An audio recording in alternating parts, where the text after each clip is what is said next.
Je viens de terminer un appel avec une de mes cousines et autant vous dire que j'ai été assez surpris, tellement surpris que je décide de vous en parler. Il se trouve qu'elle m'appelle et elle me dit « J'ai deux bonnes nouvelles à t'annoncer ». Je dis « Ok, d'accord, je ne sais pas trop de quoi il peut s'agir ». Première bonne nouvelle, je suis enceinte. Ok, félicitations, si tu es enceinte, c'est une très bonne nouvelle, d'autant plus que c'est son troisième enfant. Et à ce moment-là, elle me dit « J'ai une deuxième bonne nouvelle ». Je lui dis « Ok, d'accord, c'est quoi la deuxième bonne nouvelle ?» Elle me dit « C'est que c'est toi le père ». Je dis « Comment ça, c'est moi le père ?» Elle me dit « Mais oui, c'est ton enfant ». Ah bon? Comment ça, c'est mon enfant? Je crois savoir comment on fait pour avoir un enfant. Donc, à quel moment cet enfant est lui-même? Elle me dit, mais je l'ai appelé Philippe comme toi. C'est ton enfant, je l'ai fait et j'ai pensé à toi.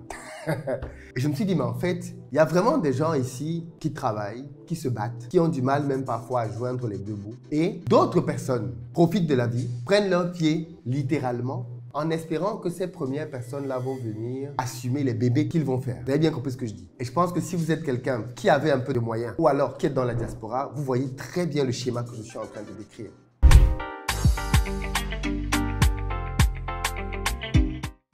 Salut à toi, bienvenue sur ma chaîne, moi c'est Philippe Simo. Ici je te parle du développement du continent africain. Donc si tu es nouveau et que ça t'intéresse, tu t'abonnes. Si comme moi vous voulez lancer des business en Afrique et gagner de l'argent avec ça, sachez que j'ai créé une académie de formation dans laquelle mes équipes et moi vous accompagnons pour vous aider à lancer des business pertinents en Afrique. Vous avez des numéros de téléphone qui sont disponibles. Et si vous cherchez des appartements pour vous loger en Côte d'Ivoire, sachez que nous avons plusieurs appartements, une chambre, deux chambres, très bien situés en plein cœur d'Abidjan, sur la rue des Jardins ou même à 2 minutes de l'Ivoire Trade Center. Donc une chambre, deux chambres, vous avez les liens disponibles dans la barre de description. Et bien évidemment, si vous avez besoin d'un véhicule pour vous déplacer, nous avons ce qu'il vous faut. Pick-up SUV berline en très bon état. Nos véhicules sont neufs, disponibles avec des bons chauffeurs quand c'est nécessaire. Contactez-nous rapidement au numéro qui s'affiche. Et puis enfin, les amis, Back to Africa revient les 28 et 29 septembre au Palais des Congrès de Paris. Si vous vivez en Europe, en Occident de manière générale, parce que les gens viennent du Canada et des États-Unis pour participer à ces deux journées-là, et que vous voulez lancer des business en Afrique sans vivre en Afrique, je vous invite à venir cette année. Je vais vous partager avec les invités que je vais ramener comment vous pouvez gagner de l'argent en Afrique sans y vivre.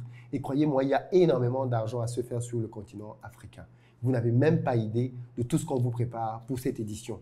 Allez réserver votre place à présent parce que les offres sont encore promotionnelles. Il se trouve que beaucoup de personnes dans nos pays, dans nos familles, ont pris cette mauvaise habitude de faire des enfants en comptant sur d'autres personnes pour s'en occuper. Et aujourd'hui, donc, c'est ma cousine, que j'aime pourtant bien, qui est enceinte pour son troisième bébé, avec un troisième père différent, et qui compte sur moi pour prendre soin de cet enfant. Est-ce que j'ai fini de prendre soin des miens? Est-ce que j'ai dit que vraiment, j'ai besoin que quelqu'un vienne me dire de prendre soin de son enfant? C'est-à-dire, j'ai fini avec les miens. À quel moment, dans nos pays, les gens vont se responsabiliser? À quel moment, dans nos familles, les gens vont se responsabiliser? Je pense que ce genre d'attitude persiste parce que bien souvent, les gens ne sont pas conscients du niveau d'effort et de sacrifice que nous faisons pour obtenir financièrement les résultats que nous avons. Quand vous êtes dans la diaspora, vous êtes perçu pour beaucoup de personnes comme une machine à sous. Vous êtes perçu comme un pigeon, quelqu'un que l'on peut escroquer, arnaquer, essorer. Il se trouve que malheureusement, je connais des gens qui ont inventé des enfants qui n'étaient jamais réellement nés parce qu'ils voulaient estorquer de l'argent dans la diaspora. Je connais des gens qui ont même tué des gens parce qu'ils voulaient estorquer des gens qui étaient dans la diaspora. Je connais même une dame, dont je tairai le nom ici, qui a dit à un monsieur qu'elle était enceinte. Ce monsieur-là, tellement content, lui qui ne parvenait pas à avoir d'enfant depuis tant d'années, même avec sa propre femme, il ne parvenait pas à avoir d'enfant. Cette dame-là qui était comme sa maîtresse, lui dit qu'elle est enceinte. Le monsieur est tellement content qu'il lui pose la question fatidique, qu'est-ce que je peux faire pour te rendre heureuse? Qu'est-ce que je peux faire pour te dire merci pour cet enfant que tu me donnes? Le monsieur va lui faire un cadeau pratiquement à 500 millions de francs, donc pratiquement 1 million d'euros. Il va lui offrir un terrain magnifique, avec une vue lagunaire, exceptionnelle, dans un pays en Afrique. Je ne dirais pas le pays parce que ça peut déjà commencer à donner des indices. Elle s'est assurée que le gars a fait tous les papiers à son nom. Maintenant qu'elle a les papiers à son nom, la fille me dit à moi, calmement, proprement, qu'elle va bientôt lui annoncer que vraiment l'enfant est décédé. Que vraiment, elle est dans le deuil. Elle va pleurer, elle va être triste pendant des mois. Le gars, il va avoir pitié d'elle. Il va encore peut-être lui offrir une voiture pour la consoler de cette perte d'un enfant qui n'a jamais en réalité existé. Vous voyez comment certaines personnes peuvent être sournoises. Voyez à quel point certaines personnes sont prêtes à pousser le bouchon loin pour pouvoir obtenir quelques avantages financiers. Eh bien, il se trouve que avec ma cousine, on a eu une discussion franche dans laquelle j'ai commencé par lui expliquer que je n'allais pas prendre soin de son enfant parce que cet enfant a un père qui est vivant, qui est valide, qui est en bon état. Elle me dit oui, mais on ne se parle plus. Peut-être que vous ne vous parlez plus. Mais ça ne veut pas dire qu'il ne va pas prendre soin de son enfant. Oui, mais tu sais, les 2 précédents pères de mes enfants n'ont pas été là, ils sont partis, m'ont laissé avec les enfants. Raison de plus. Si tu es tombé sur 2 gars, filous, qui t'ont trompé, t'ont laissé avec un bébé, tu devrais donc être doublement plus prudente avant de retomber enceinte, une fois de plus d'un gars que tu as rencontré il n'y a pas si longtemps que ça. Oui, mais je croyais que lui, il était différent. Je pensais que, voilà, il m'avait promis. What? Je sais déjà qu'il y a quelques petits malins qui, dans les commentaires, vont s'amuser à dire, mais Philippe, c'est pas normal. Tu peux aider ta cousine, tu as de l'argent. Je pense qu'il n'y a que quelqu'un qui n'a vraiment pas d'argent qui pense que d'autres personnes ont de l'argent en stock qui attendent des problèmes pour les résoudre. Je me suis rendu compte que les gens se font une idée fantasmagorique de comment les gens qui ont un peu d'argent le gèrent. Pensez vraiment que je manque de problèmes dans ma vie pour pouvoir affecter l'argent à régler ces problèmes? Vous pensez vraiment que je n'ai aucun cadeau que je peux offrir à ma femme? Je n'ai aucun cadeau que je peux offrir à mes enfants, à ma soeur, à mon père? Vous pensez vraiment que je n'ai personne autour de moi à qui je peux faire plaisir? Vous pensez qu'il n'y a pas des choses que je pourrais faire avec mes amis? Vous pensez vraiment que je suis là comme ça? J'erre dans les rues et je cherche qui aider? L'une des différences que je vois chez les gens qui ont de l'argent et les gens qui n'en ont pas beaucoup, c'est que les gens qui ont de l'argent, avant même que l'argent n'arrive, ils ont déjà planifié comment ils vont le placer, à quoi ils vont le dépenser.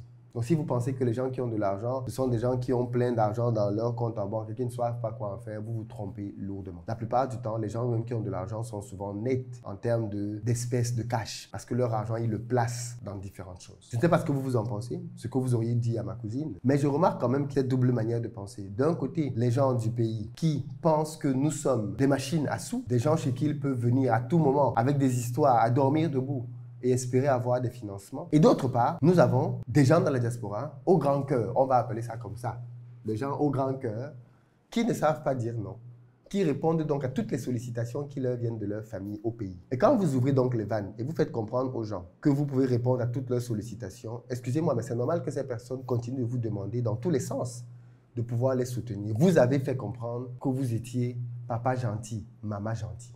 Loin de moi ici, attention, loin de moi ici le fait de dire qu'il ne faut pas aider ou qu'il ne faut pas soutenir les siens. Ce serait absurde de dire ça. Mais je pense qu'il ne faut pas encourager des déviances. Bien sûr qu'il faut aider la famille. Bien sûr qu'il faut aider tes parents. Bien sûr qu'il faut soutenir un cousin, une cousine qui a un projet. Bien sûr qu'il faut donner à quelqu'un la possibilité d'être autonome financièrement. Oui, il faut faire toutes ces choses. Mais je pense qu'il faut éviter les comportements déviants. Et il faut savoir dire non fermement. J'ai aussi appris que quand vous dites non fermement à quelqu'un, vous n'êtes jamais son dernier espoir. C'est parce que vous lui avez dit non qu'il ne va rien faire derrière. Donc moi, j'ai encouragé ma cousine à se réconcilier avec le père de son enfant, parce que là, ce sont des disputes d'ego, la raison pour laquelle ils aujourd'hui sont en froid, de se réconcilier avec le père de son enfant, pour que celui-ci puisse réellement jouer son rôle. Et de ne pas donner mon prénom à cet enfant, ce n'est pas nécessaire.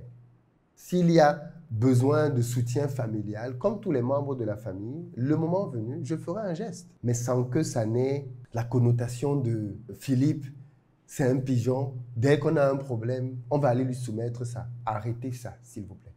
Arrêtez de nous prendre pour des pigeons. Arrêtez de nous prendre pour des tontines perpétuelles. Là où vous venez seulement, vous tendez la main, l'argent tombe. Distributeur automatique.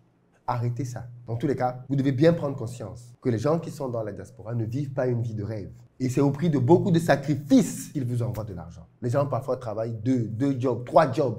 Et toi qui es au pays, tu dors tranquille, zen. Lui là-bas, il ne dort pas. Les cheveux blancs poussent. Quand tu envoies de l'argent, c'est pour aller le dépenser n'importe comment. Ça, moi, j'ai dit stop. Non, c'est fini. C'est fini. Si tu veux, tu te fâches. C'est ton problème. Mais moi, je ne donnerai plus caution à ça.